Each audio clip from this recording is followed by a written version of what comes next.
Hello, hello, and welcome to the Dead Space 2 Any% casual PC submission for Midwest Speedfest. My name is Topher Cakes, and I will be, like I said, we're doing Any% in this game, and time will start right when I hit casual and go.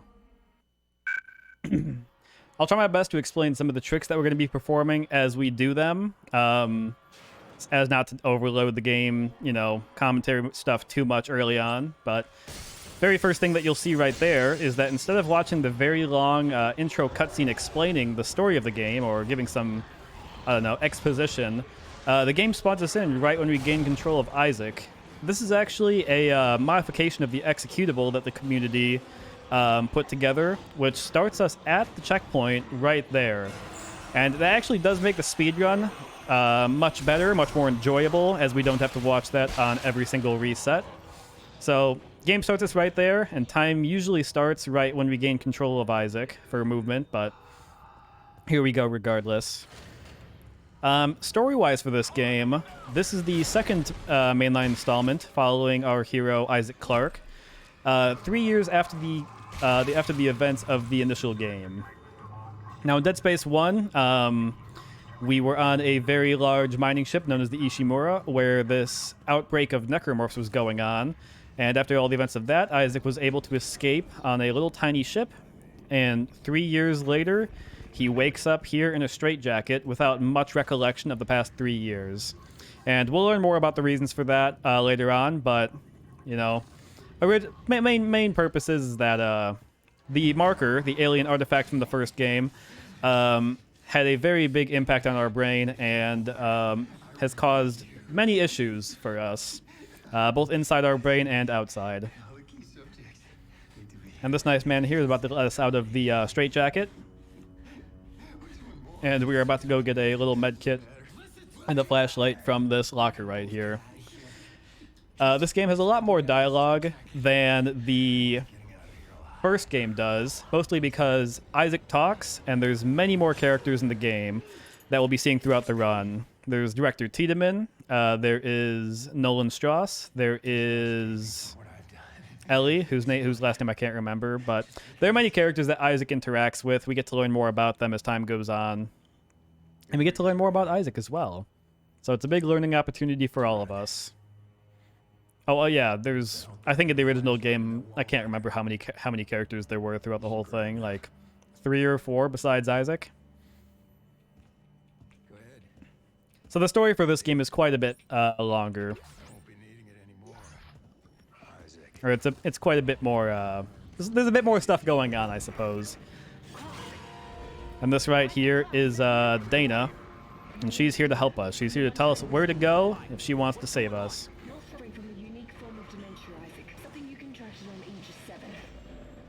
Oh, and right now, I suppose the whole entire game is going to be taking place on a little space colony known as Titan Station, and that's one of Jupiter's moons.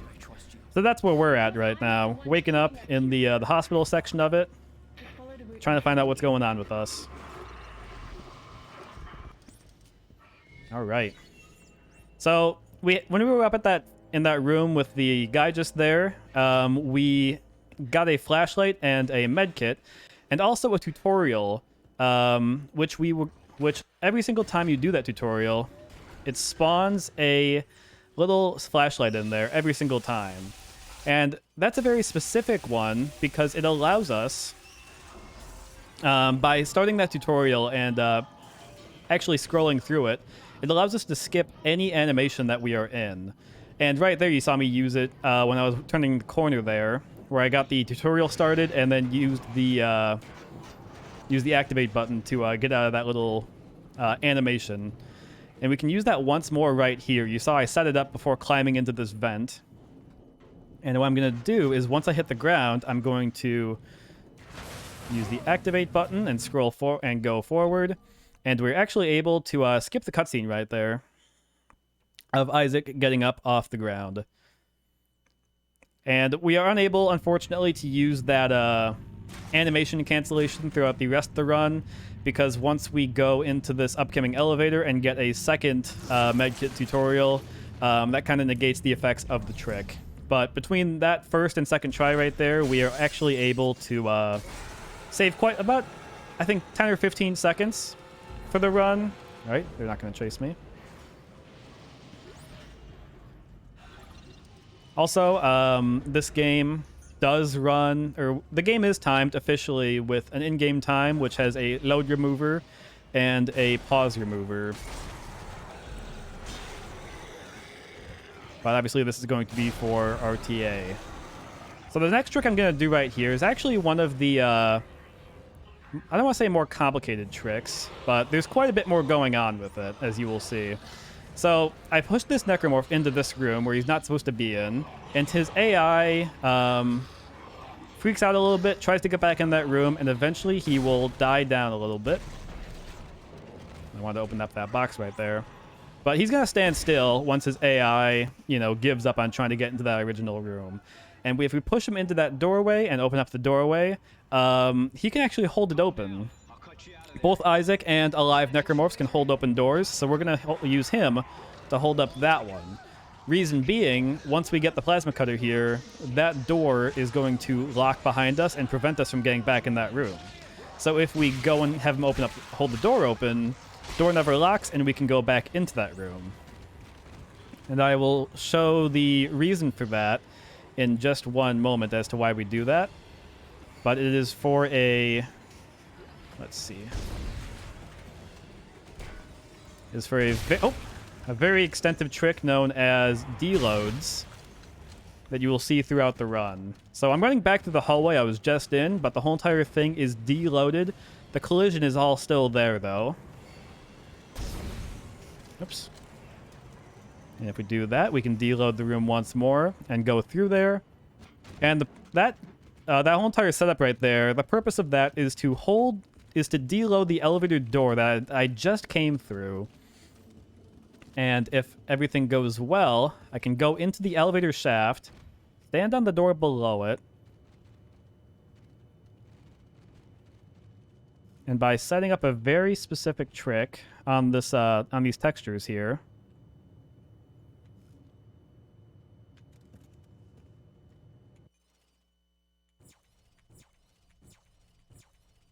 I can go fly down much later into Chapter 1 and end up at the tripod fight. So we were able to skip so much of Chapter 1 right there.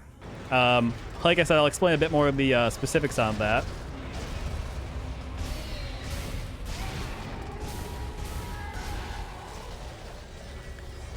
But we basically dove down. We fell off the collision of the elevator shaft, further down into the area, and actually were able to... how do I describe it?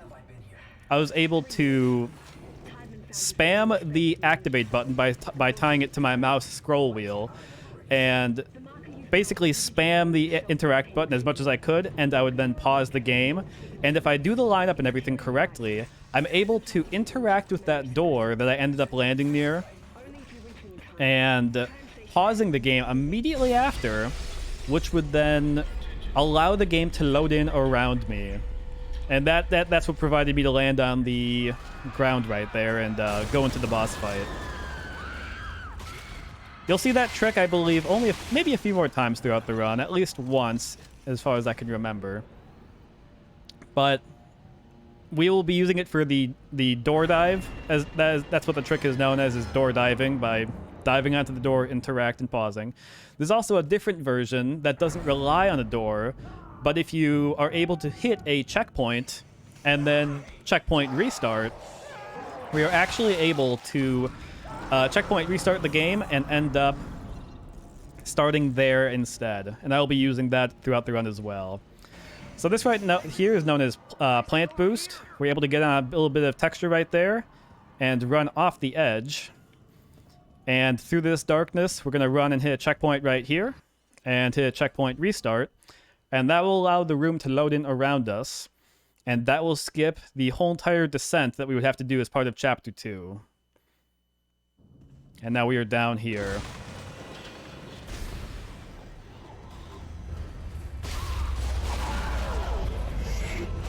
And now we're at the end of Chapter 2, which Well, mostly at the end of it. We still have to do the whole entire subway system sequence. One of the more iconic parts of the game.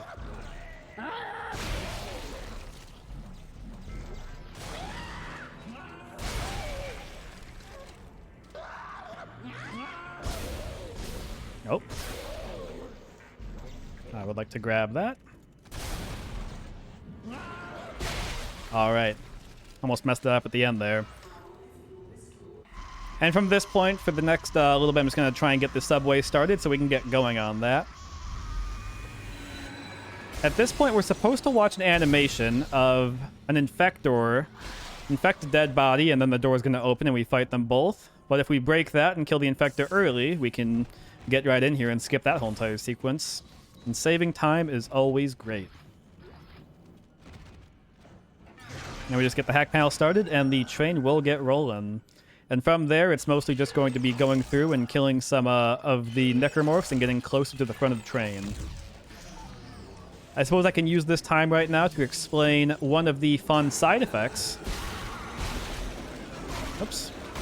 One of the fun side effects of that big skip I did that allows me to use the patient suit. And that skip that I did when I went to the elevator shaft and jumped down to the door, that whole entire sequence is known as stasis skip.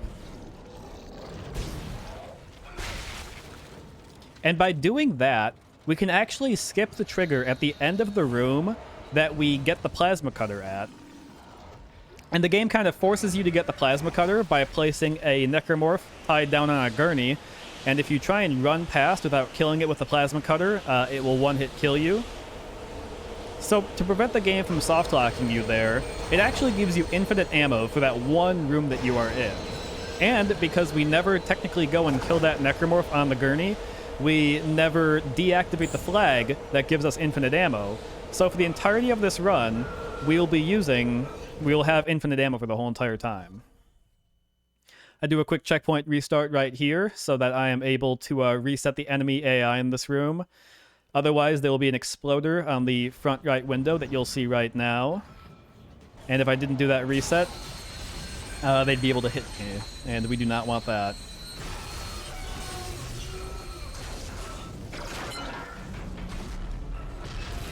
And for this, we're just going to slide down a few rooms. Don't actually have to shoot any of these necromorphs. None of them can hit you. They all have terrible aim. This one right here, that was a very terrible attempt at trying to give you some damage. And now, the necromorphs in this next section, they actually come in the exact same way every time. So, if we do well... Oh, did I pick up a stasis pack? Thank you. If we do it just right, we can get a very good pattern on this. So get that one, get this one, grab the arm off of this one, hit him with there, and missed it right there. And that was fairly good. And with that, we are at the end of Chapter 2. Once Isaac gets out of here.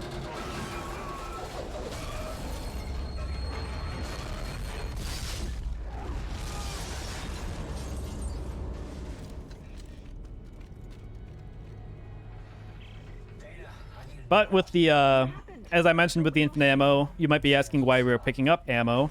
And between that and just picking up the currency in this game normally, we can sell it all. We can sell off all the ammo to be able to buy different guns needed for the run, as well as med kits, which we will be needing as we do not have infinite. Oops. Do not have infinite HP on this run, unfortunately.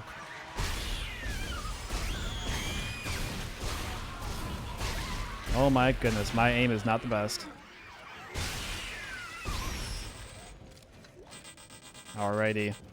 So at this point, we're going to kill all them, and once the room is cleared, we're going to get a call from Strauss here. And this call, it basically, we're not going to lose any time right here. I want to buy you two. Alright. So we're going to use this time, because as of right now, there's an elevator we're about to get in, And no matter how early you get in the elevator, you're going to be stuck in the elevator until Strauss is done talking to you. So we can use that time to pick up some of the ammo and money from the dead necromorphs, sell everything off, and buy the line gun and the javelin gun. I'll heal up right there. See, right when the call is over, the elevator is going to open for us. So we won't lose any time if we spend a bit of time picking things up and going to the store right there, which is always nice. The line gun we're going to be using for a few tricks in this game. As with all guns, I should say, there's an alternate fire that we can use.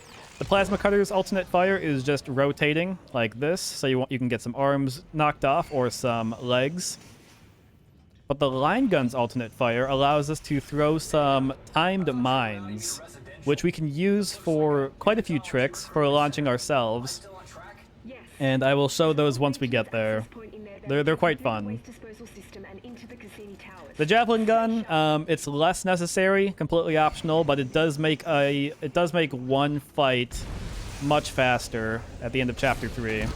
So we buy it for that purpose. And we wait a few seconds for this door to open up for us. Moving on, we're actually about to get to the first 0G section of the game. It's a garbage compactor room, I believe, in which we have to run up, hit a control panel, come back down, fight some necromorphs, fly through the 0G area, and eventually make our way to a door. However, by using external software, we are able to limit the game's FPS to 5 and clip right through this save station. So the FPS is about to die down really quick. And we're able to clip right on down through there, and we are out of bounds right outside the room we're supposed to be in. So we're able to fly past the room, fly past everything that we need to be in right now, and by flying past this door, we're actually able to hit the checkpoint and load in on the other side of the door, bypassing that room completely. See, now we're past that first 0G section completely. It does save quite a bit of time having to go do all that, so that trick is definitely beneficial, and we'll be doing it one more time later in the run, near the end.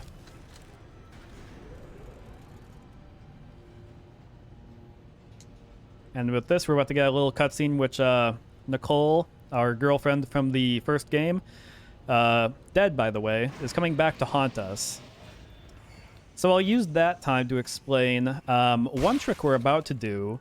With the deloading I mentioned earlier, there is a certain kind that we can do with elevator shafts. We're going to run up to an elevator, call it up, and through the wall from outside the elevator, we're actually able to hit the button that moves the elevator downwards. And by doing that, we're actually able to trick the game into thinking that we aren't in that area anymore. And it'll deload, excuse me, I can't talk right now. They'll actually deload the floor around us, and we can use it to jump down to that area down there a bit more quickly than if we were to take the elevator all the way down on its own. So, as I just said, we're going to call the elevator. And if we interact right here,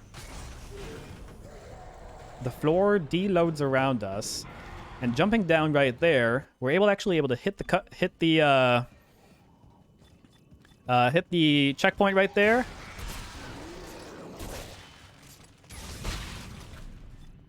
There we go.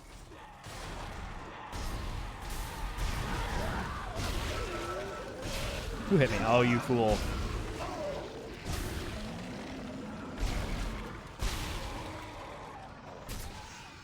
All right, that should be everybody. Nice. So that's the gun that that's the room that the javelin gun makes super easy. And with that, we are at the end of Chapter 3. Now, Chapter 4 and 5 can be treated as a single chapter, mostly due to a skip that allows us to go bypass both of them. And it's one of the most difficult tricks for me personally, so it might take a few tries to get.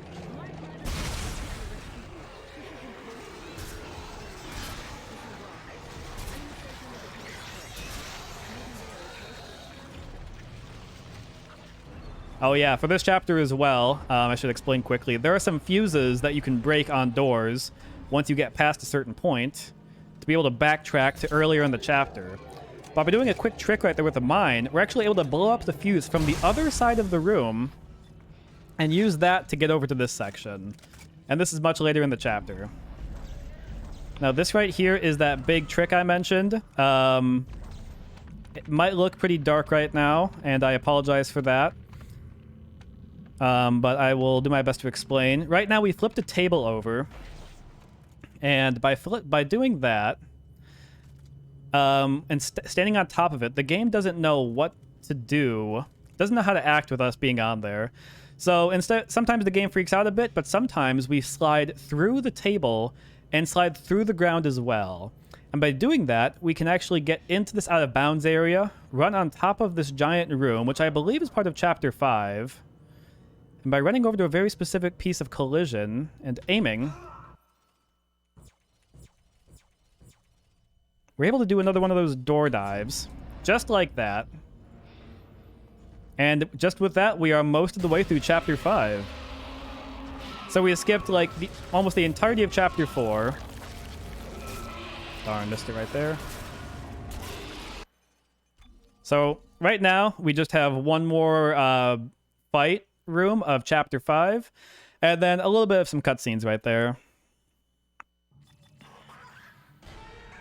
And there's a very specific order that we can kill this pack in, and doing so will speed up the room considerably. So hopefully I can get the order correct and get them all.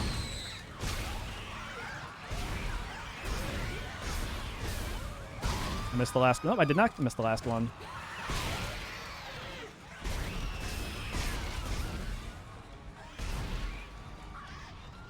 I believe I missed. Yeah, I missed one. All right, and with that, we are done with that room right there. So at this point, we are going to be running up to the top of the elevator to talk to Dana, that woman that we had been talking to earlier.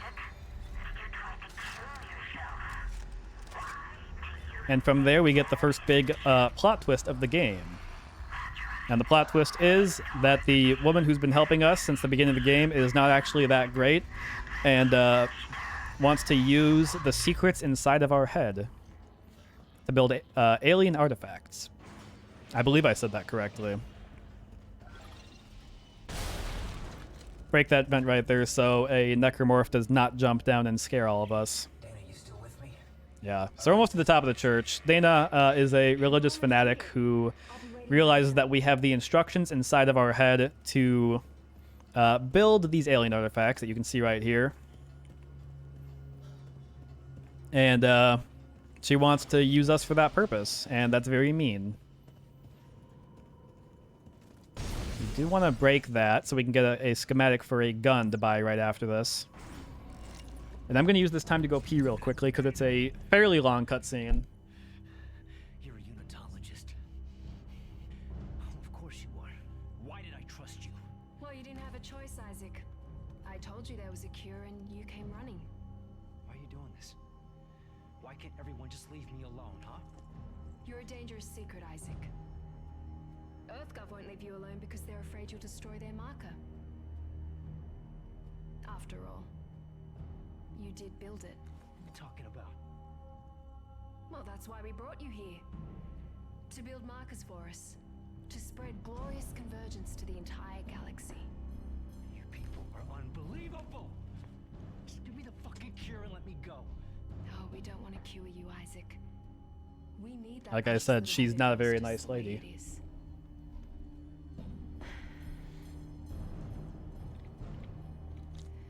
Now would you escort Isaac to the shuttle and put him in stasis?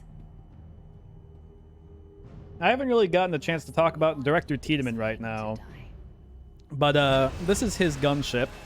I don't think he's on it, actually, but unlike Dana, who is now gone, Director Tiedemann does not want anything to do with us because we have secrets about what went on down here.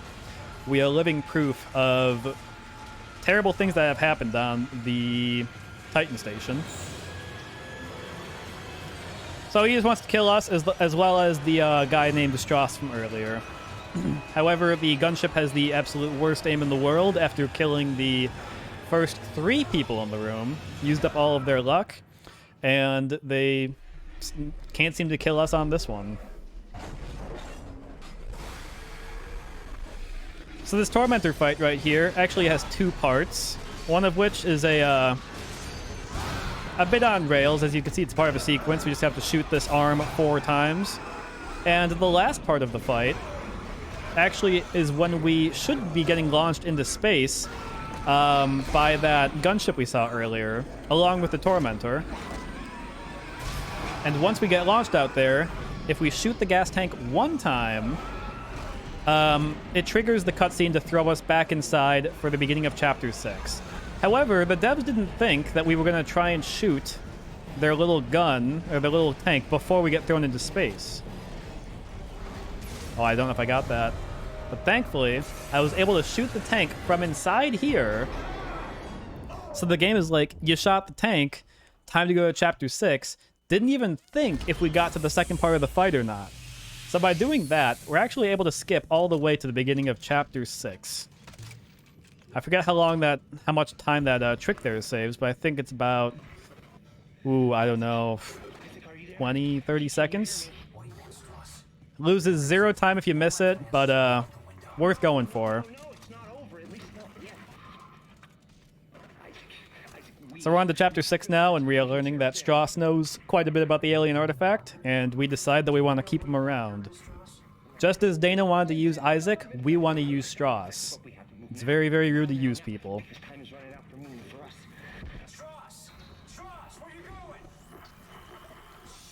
And as with the first elevator deload that we used to save a bit of time by jumping straight down, we're going to do one more of those in a moment, and this one's going to save us even more time. Because the entire elevator down that we have to spend, Strauss is going to be talking to us. So if we can skip that elevator and move onwards... Oh, did I make it? Oh, thank goodness, I thought I missed it. So I skipped the entire elevator ride right there. We use VSync to allow us to better clip into bounds, because that one is a bit different. So, as long as Strauss is talking to us right now, remember, that's the time that we were supposed to be on the elevator. So right now, we're going to sell off our javelin gun and all of our ammo. And we're going to go buy the detonator gun and as many small medkits as we can. What are you doing? Strauss, don't follow. He's not really there. Now, this room is going to be a bit on a timer. This door over here unlocks after a few seconds. So, as long as we spend a little time in there chilling and stuff. Oops, I forgot about you right there. I always forget. I have to have my plasma cutter out just for that room. We do have these little nodes that throw out explosive bulbs, but we can dance around them for the most part. Unfortunately, I lost my dance skills, and 2 of them hit me right there. And for this room, there are some fires burning. So we want to take out the oxygen batteries so that we can go and the oxygen can die out and we can run in here. Excuse me. Please don't shoot me. I meant to launch that. All right. One of the things we just did there was buy the explosive gun. Or the detonator. I don't know why I called it the explosive gun. But we're going to be using that a few times in this run. Mostly because there's a new type of enemy in this game known as the Stalkers. And they basically hide around corners, stalk you, and when you're not looking, they will come out and charge you. And this is supposed to be one of the first times we see them. I think there was one in Chapter 5 that we ended up skipping. But this is the first time we get to go fight them with the detonator gun. And the first time in the speedrun. If this elevator door would open. So heading down here, you see all these massive tanks. There's a good number of these stalker enemies in here. But if I run all the way over here, dodge that one. Place a detonator mine on the ground where they are going to run to later. I can do this hacking panel without being bothered. In a moment, you'll hear one yell and charge me. And thankfully, that explosive sound was it hitting the detonator mine and blowing up. So it was very good for us. The steps can destroy the marker. Step 1, crawl into the dark. But that's the main purpose of it. Sometimes we do use it to just shoot at enemies to explode on impact. It's a very, very strong gun, so can use that a few times in the run for some quick kills. But also very dangerous. Now coming up here, we begin the very long. How do I describe it? Chapter 6 is pretty long on its own, but there are also many cutscenes just throughout it, as Ellie is introduced as a character, and we get to learn more about her and such. So quite a bit of talking. She's gonna meet up with Strauss. Oh my goodness! Look at my right finger. Look at my right finger right now. I cannot believe I never noticed that. My pointer finger was way too long for its own good. So this is, I believe, the last slow part of the game. Like I said, there's just a bit of talking going on. Learning about people. We do, however, get to go into the school system, which is very fun, as we get to skip most of it with the deload. I suppose I haven't really talked much about what the deload actually is. So the game typically loads in the area that you're in and all of the adjacent rooms. So if you open a door, there's going to be stuff over there. But what happens if you go open up this door over here and then quickly open up this door and then run back to this door and run through it? That's much further away from where the game thinks you will be. So it'll deload those areas over there to save resources. You know, as the game should. You don't want to have a really buggy game having everything loaded in. So we're able to trick the game sometimes and end up being in places that the game doesn't expect us to be in. And we'll be seeing that in a moment. Alright, thank goodness. I just had to dance around quite a few enemies right there. I feel like that's the basic, that's a very basic description of what deloads are. We can use them to get to areas of the game that the devs did not intend us to get to. And we're going to do that right here. So by getting the door to open over there and opening this one, we can run into here before the game is able to load everything in. And this room right here that we're going to run it through is the gymnasium, where the iconic sun sign is. There's quite a bit of fighting. I think there's a little section on rails. But we're able to run through the door completely, run down the hallway, and as long as we interact with this door right here very quickly, the area loads in just fine, and we're able to get back in as normal. So quite a bit of running through darkness right there. I apologize. It's not much to see, but basically just running through everything, through some things that don't have collision. Able to run through locked doors. There's a curtain that I ran through that didn't exist. And like I said, because we opened the door at the end, running into it, opening the door is our way of telling the game, we're about to be in this room, please load it in for us. And that's our way of coming back in from the deload. This right here is a fairly long cutscene talking to Ellie and Strauss. Because at this point, Ellie doesn't want anything to do with us, and she ran into Strauss, who she also doesn't have anything to do with. But she's gonna bring him to us so we can all hang out in the transport hub and get out of this area.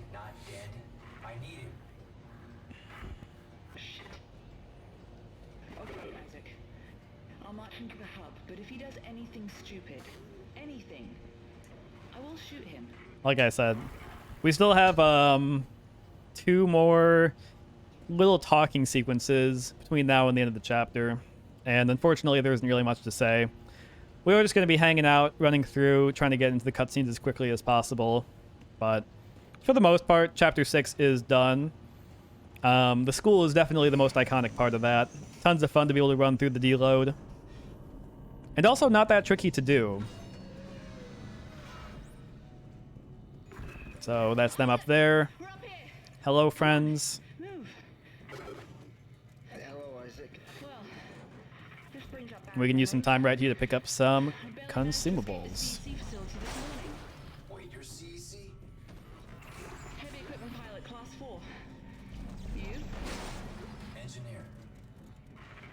Nerd. What else is there? Figures. Plot twist time. The lights go out. Turns out Tiedemann knows that we're here and doesn't want us alive.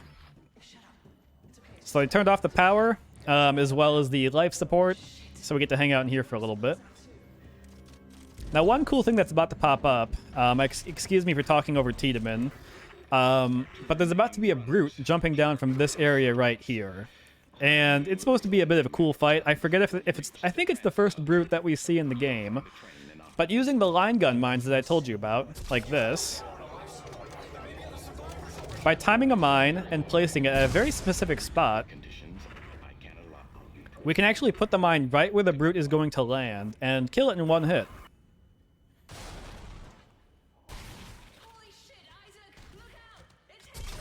So we put the mine down there, and he's up there, and he jumps down onto... Uh-oh, wait. He was supposed... Here it is. He dropped this little semiconductor. I was afraid I wasn't gonna get that. Okay, let's drop some stuff. What did you do to piss him off so much? I'm just trying to make some room. Yeah.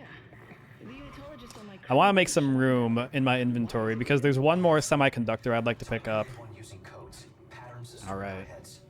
So once Ellie's done talking to us right now, we can run to the end of the chapter, and that will be that. You're a strange man, Isaac. Will you help me? We're about to suffocate, so I think And we get to move on to my personal least favorite trick in the entire run, as it is very precise. But I'll use this time to talk a bit about how zero-G works in this game. So when you're in a room with zero gravity enabled, how the game programs it is that there's a massive box that it says as long as you're in this box you can have zero-G, and then the room is typically enclosed in that box. And if we're able to get out of bounds of that room with zero-G, we can actually fly through zero-G for quite a bit longer. Did you drop it? Thank you very much. And we'll be doing the fun trick that is known as Chapter 7 skip. So we're about to get into the zero-G area. And if we paid attention... Did I kill it? I think I got it. If we paid attention to what they were talking about, there's a massive elevator right here that goes up there to the solar panels. And we're supposed to get the elevator back on the track. We're supposed to get on the elevator, and there's supposed to be a very long sequence of us flying up there with these enemies attacking us through the windows. But if we use a little trick right here known as a wiggle clip, at high FPS, we can actually clip through the wall at this very specific spot. Excuse me if it's a bit finicky. Oh, there we go. All right, so now we are out of the zero-G area. This thing on my left that I'm flying through is the elevator shaft that we're supposed to fly up, or take the elevator up on. But instead what we do is we go over here and line up the 3 lines on our plasma cutter as precisely as we can. This piece of glass, so it looks like it's going straight up and down. Then we fly over here, line it up, and fly backwards without touching our mouse at all. Excuse me, I think I'm looking a bit too far up. I'm gonna line this up once more, as the time loss for messing up this trick is it's not good. So we want to line this up vertically as much as possible. And once I'm flying, I'll explain what exactly is going on.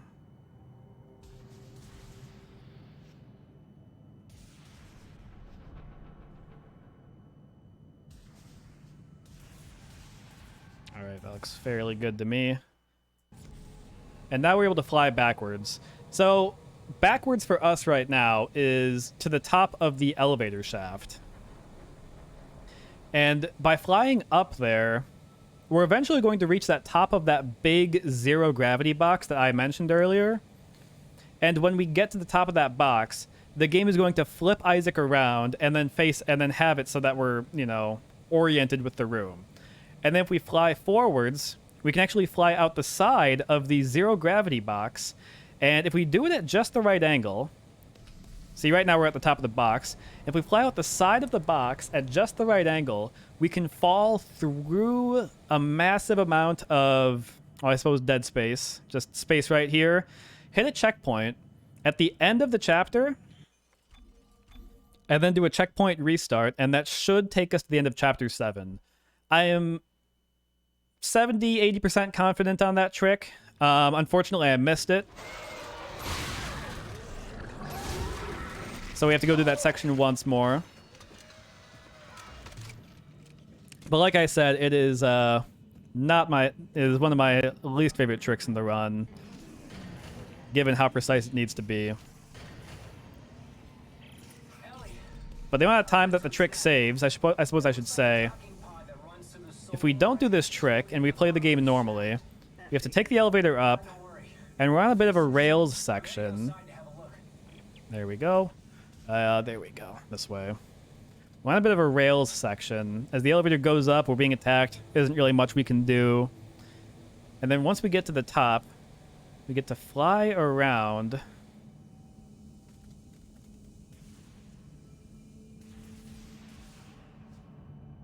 That looks fairly good to me.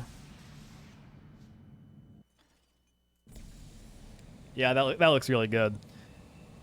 So, ordinarily in the game, we have to take the elevator all the way to the top, fight the enemies, and then we go out into space and realign the solar panels, fight some enemies out there, and then we get to go into this this little room with an emergency chair, and that chair will launch us all the way back down here where we meet up with Ellie and Strauss at the end of the chapter. So by doing this, we do save quite a bit of time, and it's definitely worth going for. And one of the things with this game is that the tricks, for the most part, are very optional. So, you know, if you choose not to go for a trick, it's not like you can't learn the run. You know, you just add a bit of time on it. This is unfortunately one of the, I believe, the hardest trick that the game, the speedrun says, you know, you probably gotta go for, given how much time it saves. And just with that, we are at the end of Chapter 7. And we do something really quickly here. We can run out this room and run back before the door closes. And right now, that door behind us is locked. And it's going to be moving in, and, you know, it's about to be a vacuum in there. There's about to be a lot of enemies in there. But given the fact that we ran all the way back here before the door was able to close, we can safely go into the store, sell some things, and manage our inventory. So sell those, all of my ammo. I would like to sell the medium med kits and instead buy some small ones. And the reason for this is that we typically don't want to have our HP be at full HP the entire time. And the reason for that is that there's a new enemy in this game known as a puker, and if it manages to puke on you, it doesn't do any damage, but it slows you down immensely. So, and other enemies can more easily hit you. And for the speedrun, and for not wanting to take damage, we don't want to get hit by them. The trick to that is that if they do hit us, and we're slowed down, we can use a med kit to heal, and then we're back up to full speed and we can keep going. So you'll see me kind of like hover around high HP so that we're able to get away from having to be slowed down too much. I'm authorized for this. And this voice line right now Open up, you is a bastard. cue that we have 10 seconds before we have to open this door and run to the door.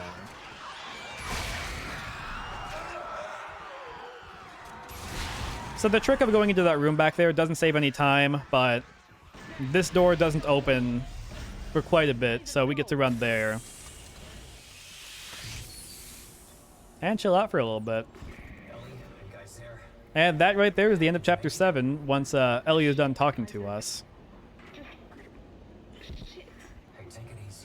Now earlier there was that one trick that I did. Actually, I suppose I'll mention it once I get there. But just in the same way that we were able to do Chapter 4 and 5 at the same time, with a trick that was able to move us from Chapter 4 into about halfway through Chapter 5 or so, we're going to do the same thing with Chapters 8 and 9 that are coming up. So we're about to get into Chapter 8. And using a big deload, we're going to launch ourselves into about the end of Chapter 9. It's a very, very fun time, and it does have one of the deload is pretty big, but we get to use a deload. We get to use the line gun mines to launch ourselves. So it's a combination of quite a few things that are going on. All right, moving into Chapter 8 here.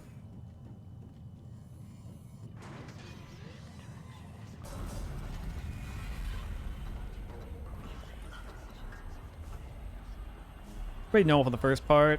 Have about 2 rooms of enemies to fight. But we are going to be doing a deload in 1 moment here.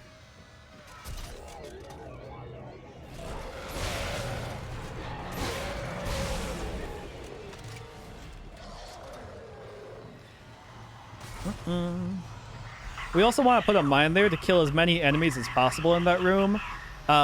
Because... Oh, do I get over here in time? Let's see if I got that in time. Yep. So now we're going to be in darkness once this room closes, or this door closes.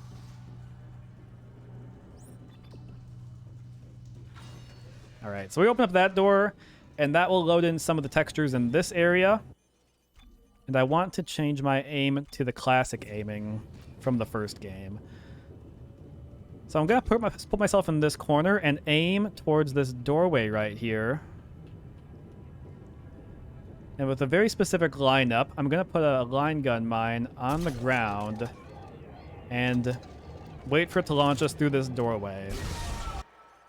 Now on the other side of this doorway, there's nothing. You would fall off. So we choose to fall through it, and it lands us on this texture in Chapter 9. I turn on VSync as it slows down the rate at which things load in around us and allows us to get to this area right here. So I want to line myself up with a few textures very quickly and then walk backwards. And if it goes right, Isaac will take out his little phone, and that is us hitting the checkpoint right there. And then do a checkpoint restart, and you will find that we are in about the last room of Chapter 9. So that trick saves us all of Chapter 8 and most of Chapter 9, and then we just got 1 room left to do. Oh, excuse me.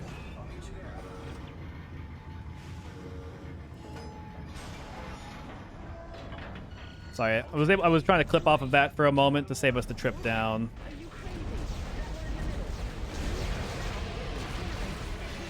So the tripod jumps down on us. Unfortunately, gives us a few bonks, but we do not care. We don't need to fight it.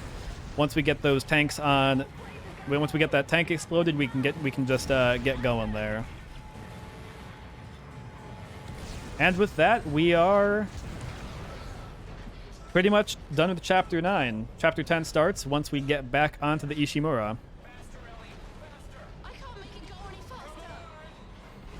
There's a little bit of talking right now at which Tiedemann is about to cut the rail that we're on for this.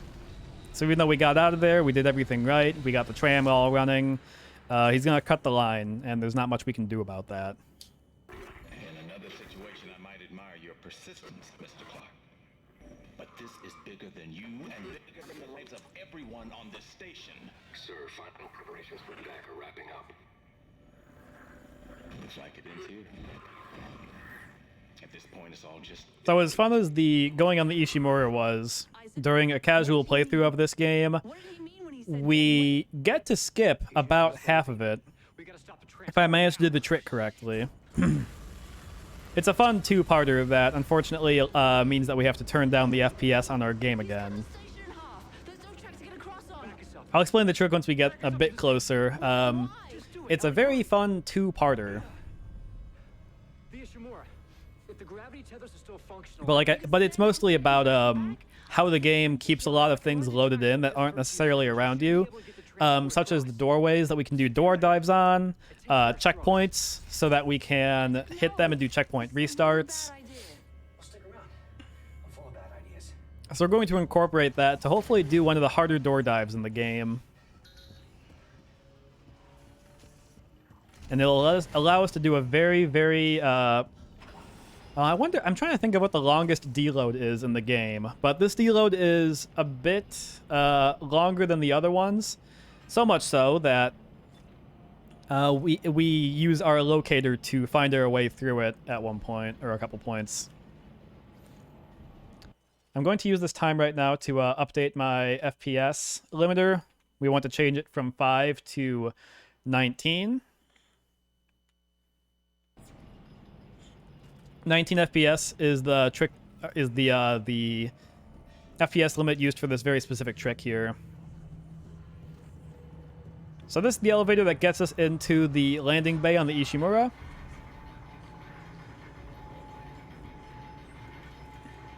And instead of going into the Ishimura, what we're going to do is I'm going to run forward and hit a checkpoint right here in case I fail this trick. I can check the ship's status from there. Are you okay? But by lining up on this line right here Last time I was here, and moving over, so well. Look, I'll come we're able to set the FPS low enough that we can clip off of the elevator and onto this little slanted part right here. And this is out of bounds. The game didn't intend for you to be over here, so it unfortunately is very dark, but we are running to the back of the docking area of the Ishimura.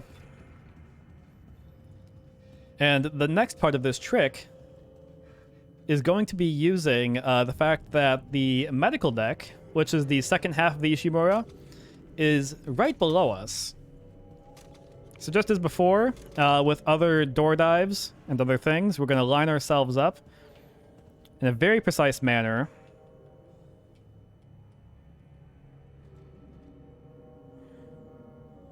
Gonna place a bomb there, line it up right there.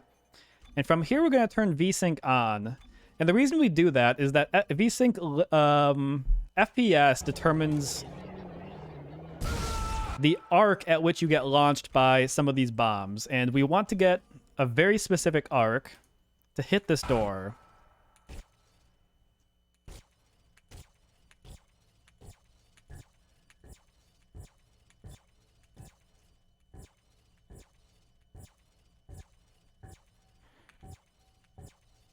Unfortunately, I think I missed it right there.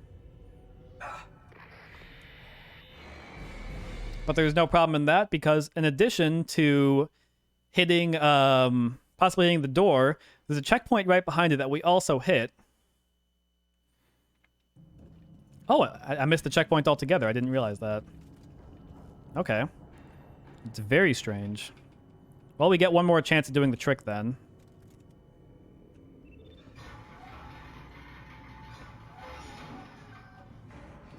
I thought there was a checkpoint right where we were landing. I must have missed the checkpoint as well. But in a normal run, if you were to miss the door dive, interacting with it, you would just hit the checkpoint and you could load from there. And the trick, and doing the trick just with that, already skips the first half of being on the Ishimura. So it's more than worth it to go for that, even if you do only hit the checkpoint.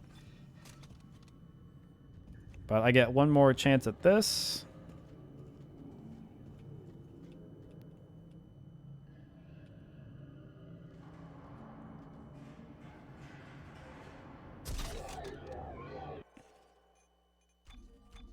And we want to turn VSync on once more.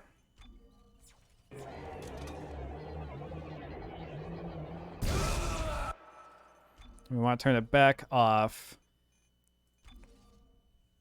right here.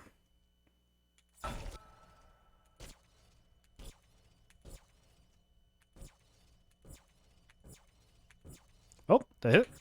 There we go. And just with that, you hit the door, and we are in the medical deck right now. I'm actually glad that I was able to miss the trick completely, so now I can demonstrate what this area looks like.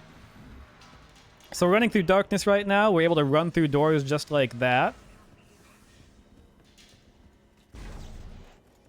And we are running through the medical deck in complete darkness.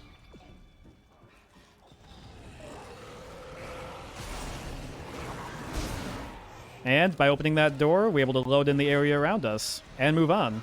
And this is actually close to the end of the Ishimura section. And we're just going to be... We're going to run to the tram system real quick, fly down, and get to the flight deck. And from there, we're going to activate the gravity tethers. That's the main purpose of us being here all together. We want to use the Ishimura's gravity tethers to get the little transport hub all the way across, so we can get close to the government sector.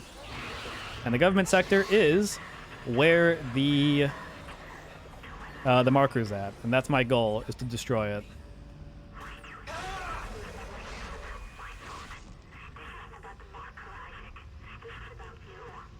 Oh yeah, Nicole's yelling at us right now. But you know what? We don't have to listen, because there's quite a bit of negativity that she's bringing right now. We can skip all the fighting over in this section. And run right on down here. From here, we're just going to turn on the gravity tethers and use one of these escape pods right here once we're on our way out to get out of here. You ready? All set. I'll wait for your signal.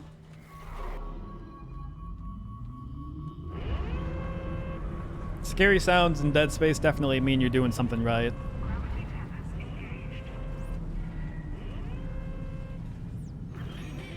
Now get back here. The tracks are moving. No, just go. There is a really small trick that I'm going to try and hit here. Once we're about to get into the section, into the little pod, our girl, Nicole's going to yell at us. But if we angle things just right and move quickly... Oh, no, I didn't do it. We would have been able to get into the little pod and save about 5 seconds of us being yelled at. Like I said, unfortunately, we didn't get that. Doesn't lose us too much time. There is actually a really fun side effect to landing that trick, though. And that means that the whole entire cutscene right now of us being in this pod would be completely silent. But we get to go talk to... we actually get to hear the... we get to hear them talking right now. So it's a bit less awkward. Just put down the screwdriver.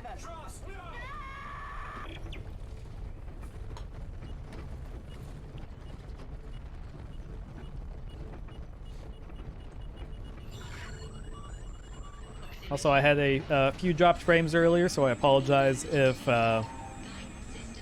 that was impacting the ability to see what was going on at all.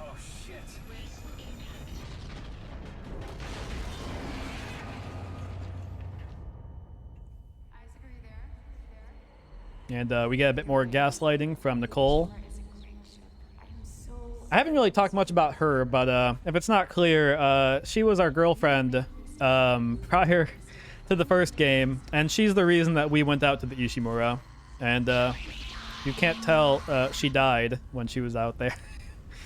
And the marker is, the alien artifact is haunting us by using our dead girlfriend to mess with us. So, whenever you see her, that's basically what's going on.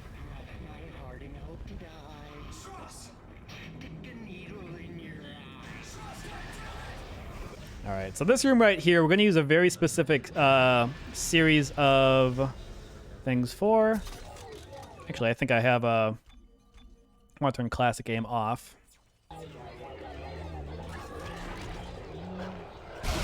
Okay. Oh, that one didn't kill it.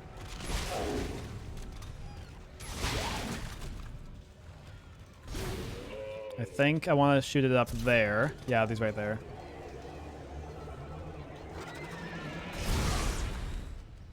Is that everything? Oh, nice. That's everyone. I thought I missed somebody in that room. So yeah, now we're on to chapter 11. We are going through the mining area of the game. There isn't a whole lot to this chapter. Beyond that room, I think there's one room with combat in it, and then we get to do one pretty fun skip, which I will talk about once we get there.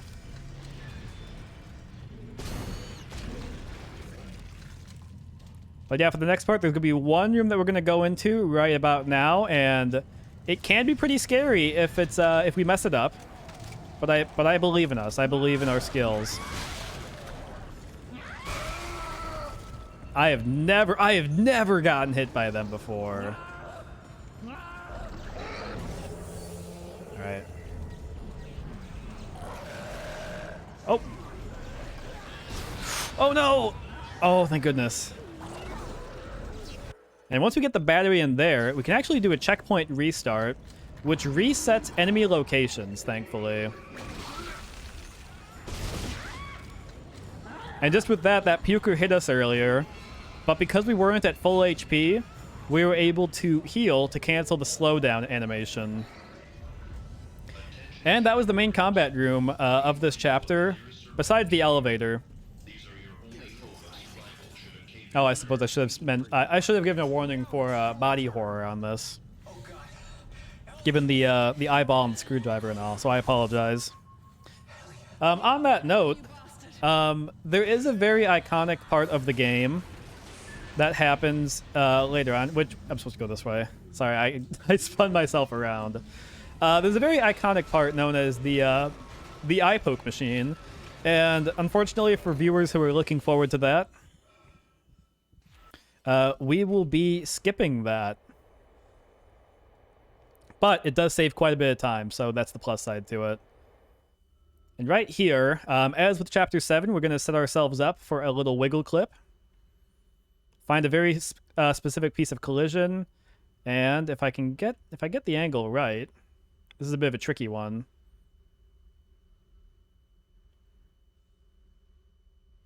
Oh, there we go. I think we're almost through. We can get through the wall and out of bounds. And I'm going to fly over to this little audio log right here.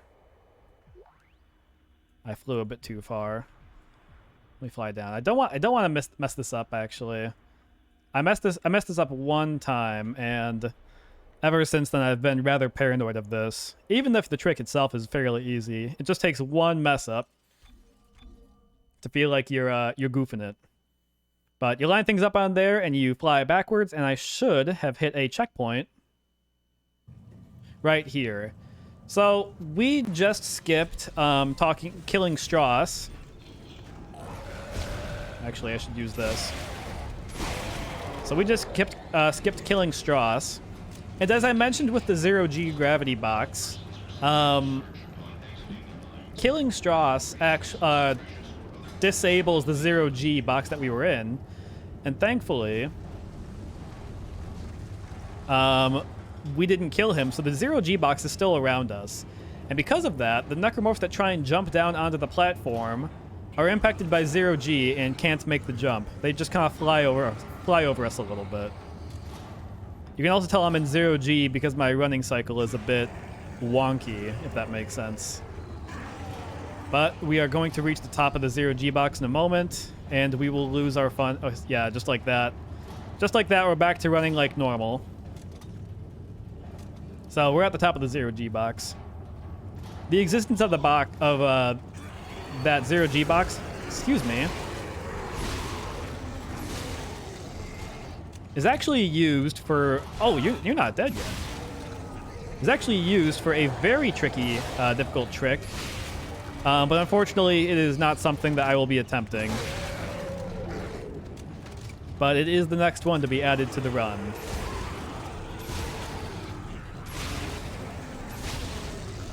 And this is especially where the unlimited ammo comes into play. Why can't I shoot?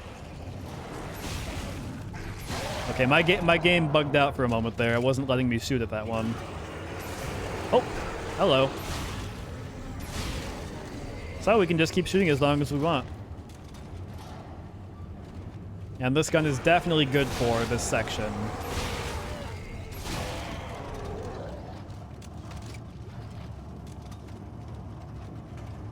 But we should be getting to the top of the elevator shaft momentarily. And I think I go to this side. Jump scare from Nicole right here. Oh my god. And this is the last time she's going to be mad at us. She's basically giving us an ultimatum. She's saying, like, you know, if you don't decide, you know, what we are, I'm leaving you. And Isaac says, you know what, you're my everything. I love you. And then she forgives us. You are my everything. And if I let you go,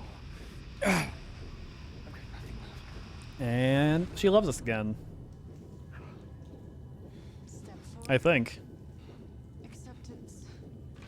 And that's the end of chapter 11 for the most part.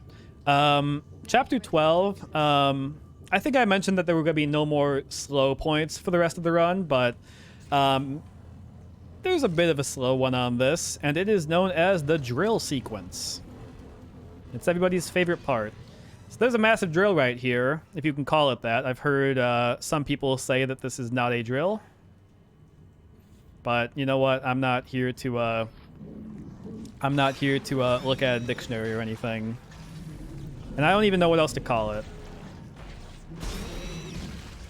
So with this part, we run over to the side there, around the drill, so that we can skip a cutscene with Ellie.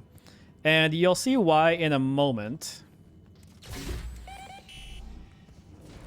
But she's down there working on that, and we're going to trigger the cutscene once we fix the drill. Because in cutscenes, you are invincible, nothing can hurt you. So we're going to use that invincibility time once the drill is turning around. Oh, please, hit it. Thank you. I think that is the first time that mine has actually completely killed that necromorph right there. All right. So ordinarily, you would put the battery in, you would do this hacking panel, and the drill would turn around, and you'd have to fight off some necromorphs as it did so. But what we get to do is we get to fix the drill, and then start the cutscene talking to Nicole. And it creates some very fun times, where you have a combination of the drill spinning around. I said Nicole, I apologize. Ellie just sitting here. And multiple conversations going on at once. Oh, and necromorphs attacking. I did it. I got it started. There, you know, there's a lift on the other side. I'll turn around and get on.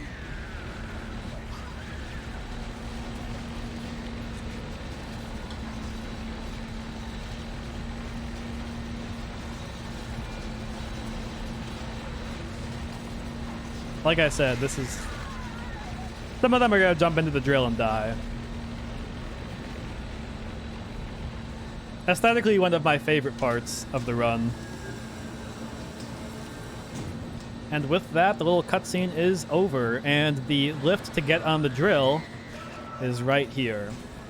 So we say goodbye to all of them, and we prepare ourselves for the auto scroller that is the drill.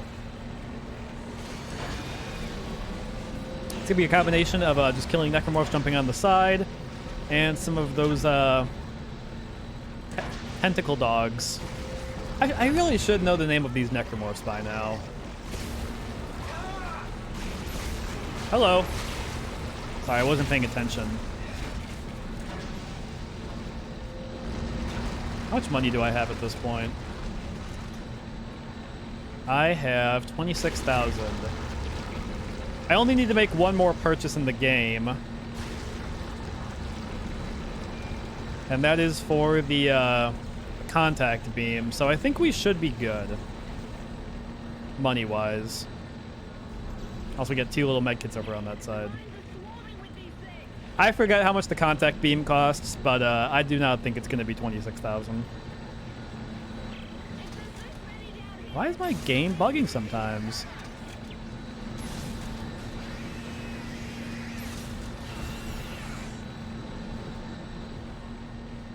Was that another med kit? Thank you very much. Oh, did I miss one? Like, you can barely see them at this distance. With all the fog and stuff in the air, or the dust. And with that, they are jumping back on us.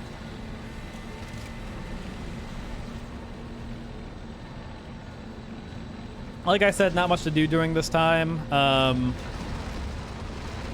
Just gotta wait for the necromorphs to come on. Try not to take too much damage. And that in itself is going to be the entirety of Chapter 12. Oh, more climbing up the side.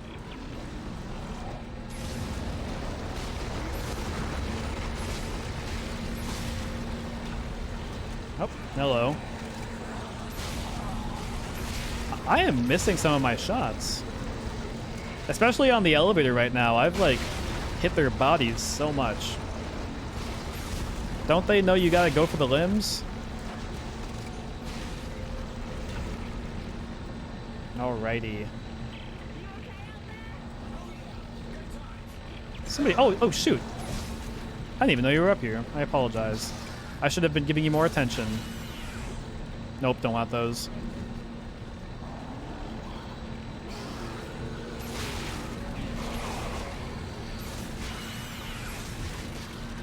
Come on.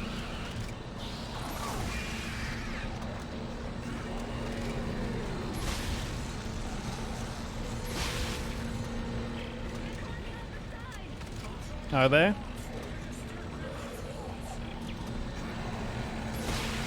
There are way too many on this thing right now.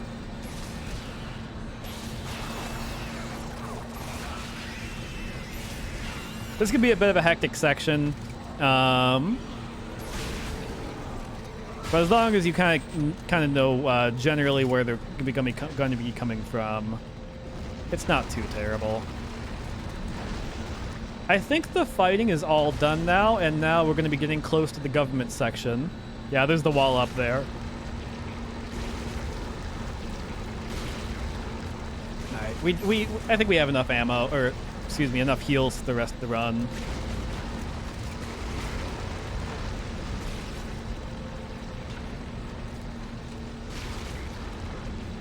Make sure have all of our ammo up.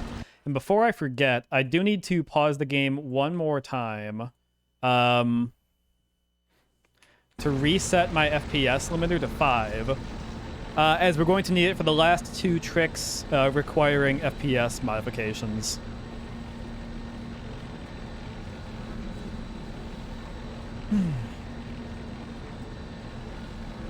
Whoa, whoa, whoa.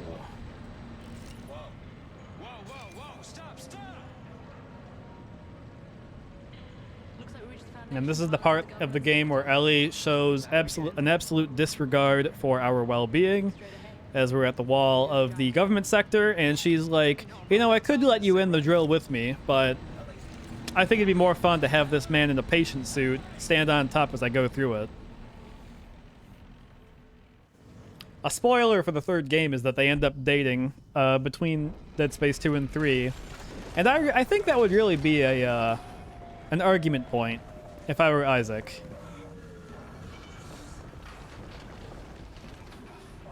Also, you can see that his mouth is not moving. This is because the devs did not think that you'd be able to see Isaac's mouth at this point. But at least we made it, right? And this most definitely got So we're going to do one more of those save station clips at this point. And it's going to allow us to skip the whole entire sequence where we kick Ellie out of the area. Because Ellie's gonna get on a gunship, and we're going to send her away so we can go take care of this on our own.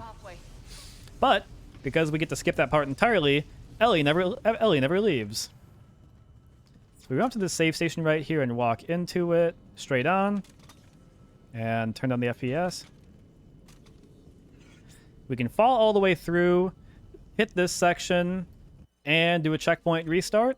and we will see that we are on the ground floor just before we get into the government sector. Or past that wall right there. There is a very tricky spot right here.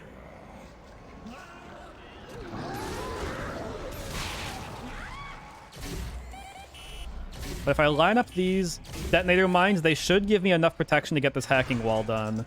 Because there's a lot of necromorphs in here right now that want to hurt me. Alright, lost one. That's two. And if we get hurt at all during this time, we have to restart the whole entire hacking thing. And you can lose a lot of time on that section. But thankfully, we were able to get past without any hassle at all. And move on into this section. So we're past the main wall. Obviously, we got the government peeps trying to keep us out, keep us away from the marker. And they... to this day, I have no idea how they were able to, like, just be watching this massive closed door. You know, obviously, everybody's already inside. You can't really open the door. You can't really open the door at all from the outside. There are necromorphs out there.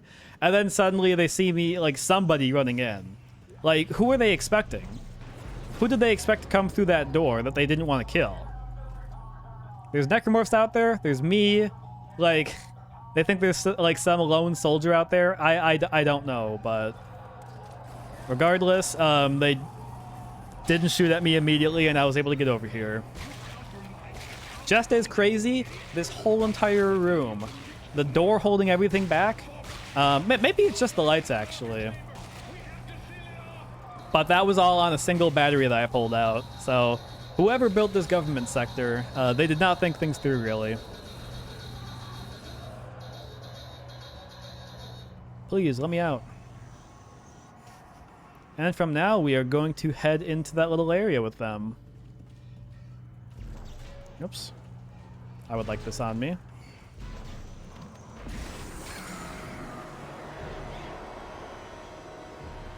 Run past all of this stuff, and we get to head further down into the section. Isaac, where are you going? That's why I'm here, Isaac. To show you the way. I forget if she talks to us much more at this point.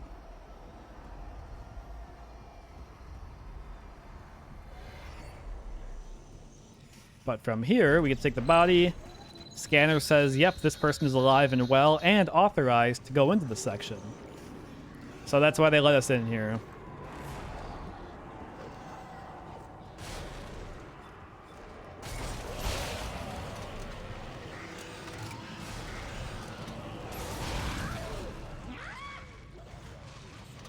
Oops, shouldn't have reloaded. One of my biggest issues with this game is reloading when I'm not supposed to. Right when I'm running to a door that I can open, I go over and decide to reload before I do that. Uh-oh. Oh. Oh my goodness. There we go. Sometimes the batteries that you take out of the slot, they bug out a little bit and they don't come all the way out, but as long as you try and the game is like, yeah, I get what you're trying to do, you can put the working battery still in there. And this is the room at which I have the absolute worst luck. In other words, this is the room at which I turn my brain off. But I've been getting better at it. I usually run into the back of the laser right there, or somebody hits me, but for this submission, I suppose things are going just dandy for me.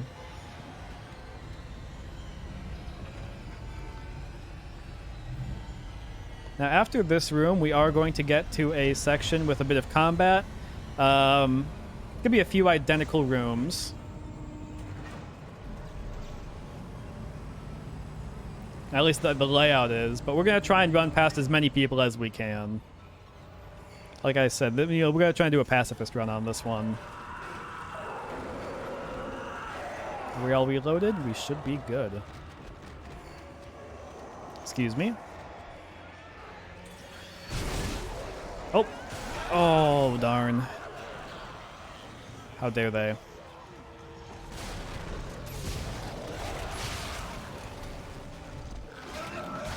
I'm sorry, was there a necromorph there that hit me? All right. So we get to the ground floor on this. Oh, I was hoping there was gonna be no one there. And if we put a mine at just the right spot, we can actually kill a brute before they spawn in.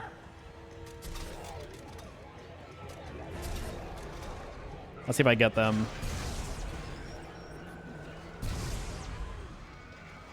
I believe I got them.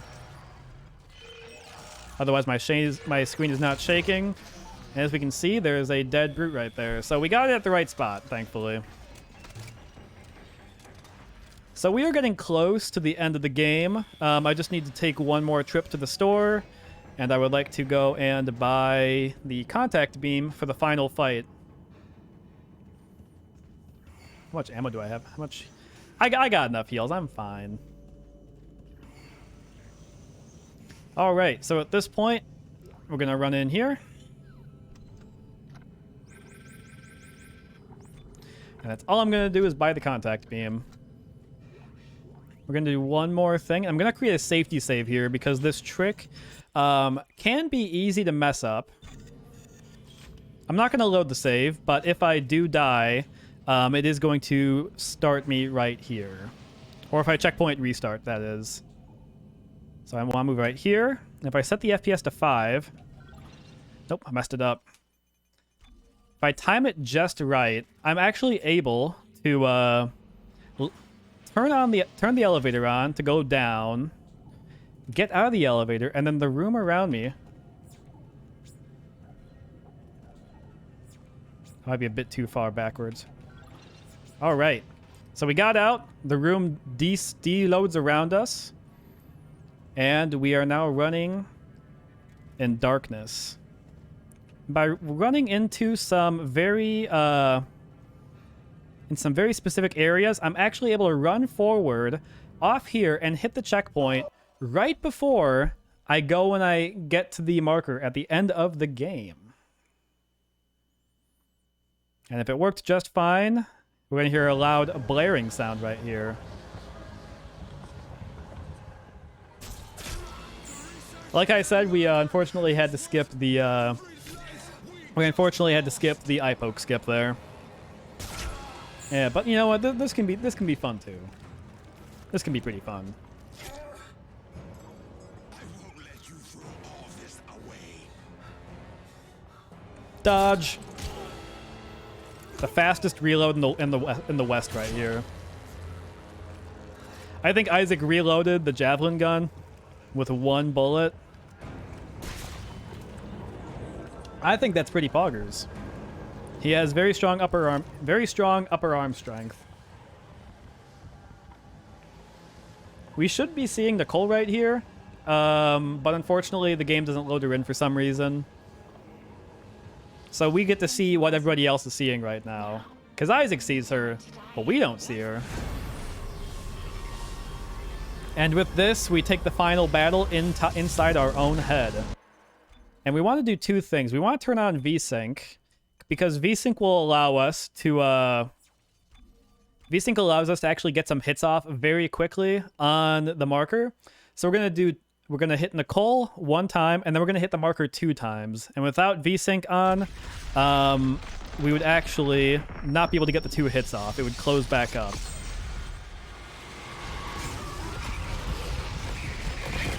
And just with that, we can get the last fight taken care of. I'm going to turn off VSync because 30 FPS does not look that good. And we can continue onwards.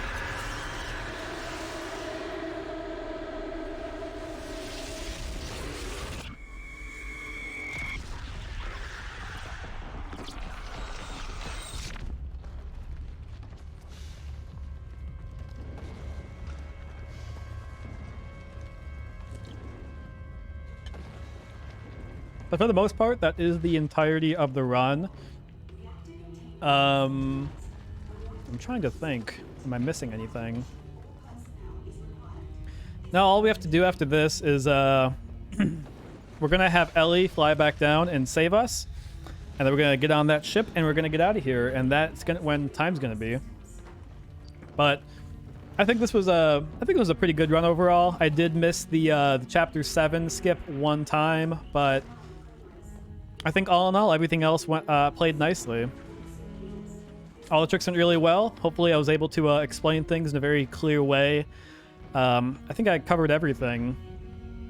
If deloads don't make that much sense, apologies. They are probably the trickiest concept that in the run. But yeah, other than that, we're gonna fly out of here and get out. Dump me off and die. Full of bad ideas, remember?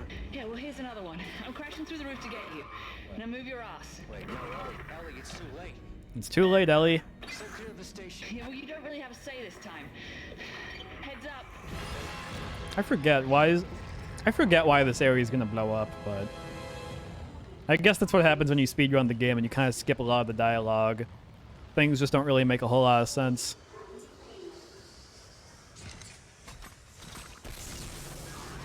So there isn't really much to this section. You just fly upwards and don't hit the massive rocks.